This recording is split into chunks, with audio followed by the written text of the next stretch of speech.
pinalabas niya sa publiko yung mga sangkot sa flood control project, yung 50 na contractors. Pero hanggang lang dyan, hindi siya nag-imbestiga. Para bang cooking show lang, para bang naghugas kamay lang si Marcos Jr. para maiwas po si Marcos Jr. sa mga katanungan.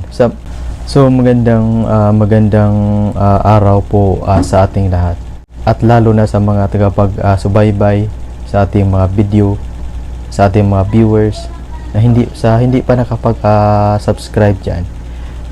Paki-subscribe naman mga par, para palagi po kayong updated sa mga video reaction natin.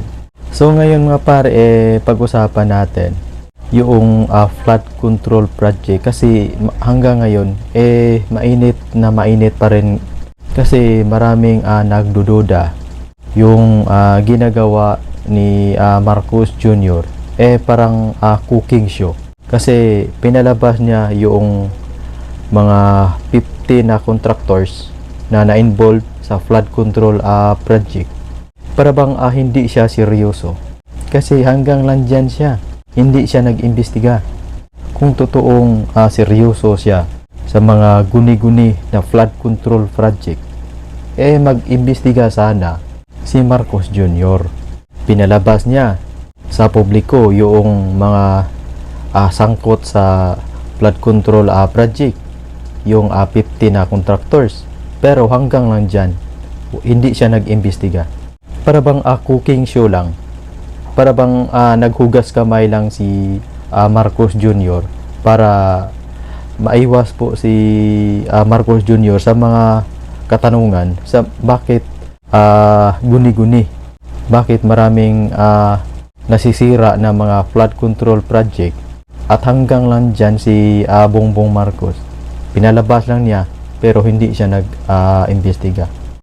Kaya hindi maiwasan ng taong bayan na magdududa na yung ginagawa ni Marcos Jr.